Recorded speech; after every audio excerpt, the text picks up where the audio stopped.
I'm in hospital right now from a bike crash. I broke my back. I currently can't walk. I may not walk again. What would you guys do in my situation? I appreciate you guys a lot. Thanks. That's terrible news. Find James, the guy whose names we can't see. Find his YouTube. Let's contact him privately, and I want to verify that story. And if it's true, we're here to save you, brother. We're going to help you out. Yeah, we're going to help you out. That's a true story.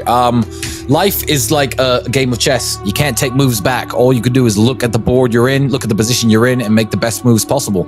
You know, what you can't do is sit around thinking, oh, I wish I hadn't ridden my bike. Oh, I wish I hadn't crashed my bike. You can't do that because you'll destroy yourself, brother. So if this is a true story, we're going to get in touch and we're going to help you out. I do give money to charities and I do give money to homeless people, but I have very specific criteria of the kind of homeless people I give money to. If shit really hits the fan, just like I said earlier, if I do have to turn to someone for help, like I'm saying, I'll never ask for advice, but maybe I need help with something, then I'll go to my brother. Why? Because my brother's a 6'4", 250 pound, big, strong man. What am I gonna do with my little hot girl? What's she gonna do?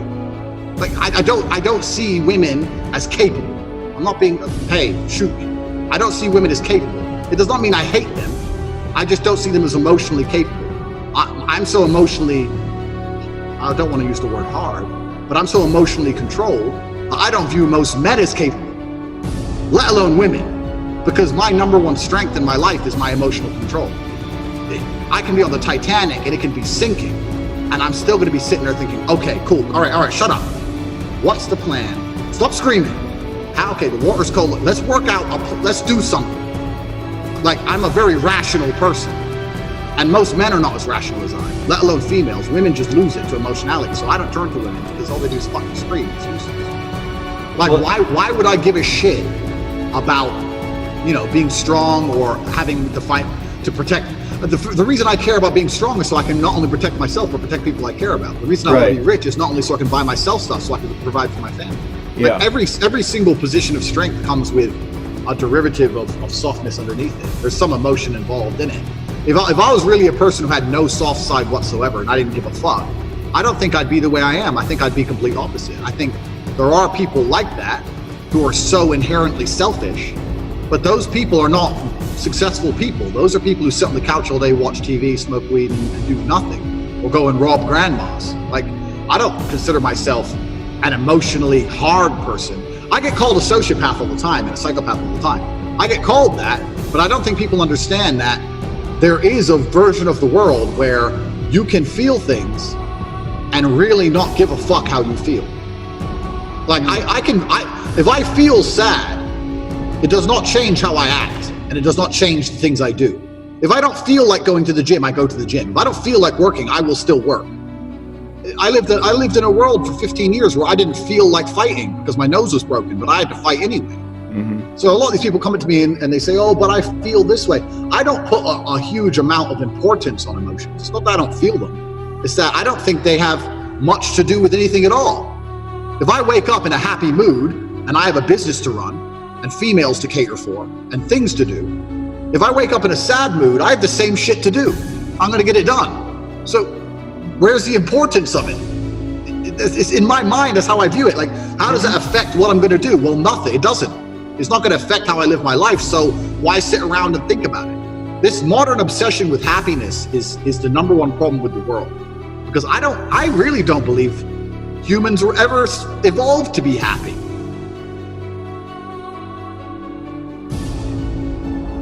Were we? Where? Tell me. You're the expert, bro. Where did it come? Where did it come in our timeline that we were supposed to be happy all the time? You can look around and be like, look, I have a good life, and you're right. You can be very satisfied with what you have. But to believe that as an adult, as a full-grown man, you're going to feel constant happiness like you're a 3-year-old child is asinine. And all these people who are constantly complaining about how they feel probably don't have a spectrum of emotions much different to mine. The difference is I don't sit around and cry about it. Because I don't live that kind of life. I don't have that kind of conditioning in my mind. I don't give a shit how I feel. I have things to do. Your emotion has nothing to do with the harsh reality of this world. You're either successful or you're not. Life is binary. You either win or you lose. You survive or you don't. These people are so obsessed with themselves and how they feel. This is my whole problem with the depression. On my old account, a long time ago, when I was verified, before I got banned, I set the world nuts when I said depression was real. and the world went crazy. Every A-list celebrity, you can still Google right now, depression isn't real, and all the tweets come up. And my point was completely misunderstood. And my point was very simple. Feeling depressed is real. That is a real thing. And I truly believe that the reason you feel depressed is so that you are inspired into action. You're unhappy with your surroundings and you're inspired. This is the reason why you don't want to go to jail. Both of us don't want to go to jail because we'll both be depressed because we don't like our situation. It's a natural human instinct to make you work hard and try harder to build a life. If I had a son, I would expect him to dedicate his life to make me happy because I brought him on earth. So how could he not want to do anything other than, how could he think, I don't care what my dad thinks? He should only think, I need to be up to my father's standard. How could he exist any other way? I don't believe they exist. I think I know myself. I really do. You have to understand that I've tested myself on a limit, physically especially, where most people have never been. Most people have never been where I've been. Most people haven't done what I've done. I know if I'm a coward or not. I know if I'm afraid. I know myself. I've been hurt. I've been stabbed. I've had my face broken. I broke my hand in 6 places and fought another 8 rounds. I left there and had emergency surgery with 12 breaks in my hand. I know what I can do. I know everything about myself. There's nothing more spiritual than violence. This is the most spiritual thing on the planet, violence. Violence is the universal of the human condition. It's the constant. It's always been there. It'll always be there. I get people ask me this all the time. I want to look for more spiritual meaning. I say, okay, go down to a fighter's gym, get your ass kicked, and then try and do something about it. There's all the spirituality you need. You got to stay breathing when someone's trying to kill you. That's spirituality. I understand myself completely. I don't feel like there's any part of me that has been hidden or suppressed. I just because I am, like you said, I'm very clearly a certain way. I'm very clearly dominant.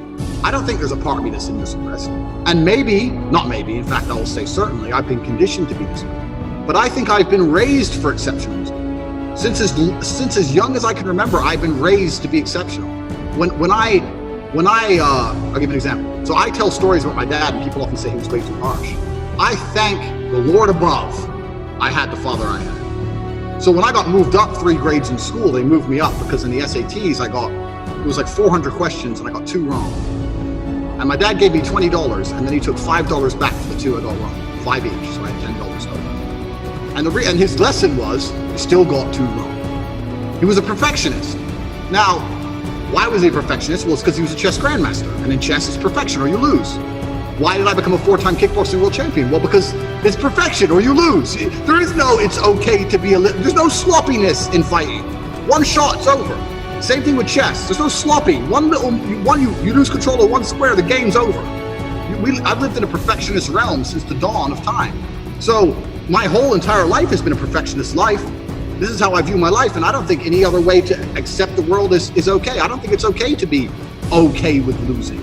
I just believe that there are certain things women are better at and certain things men are better at. And I don't trust women the way I trust a man with certain things. It doesn't mean I don't love women. You know, like, so people say, oh, my woman's my best friend. That will never happen for me. My woman's my partner, and I love her in a romantic sense. But she can never be my best friend. My best friend's gonna be a man, of course.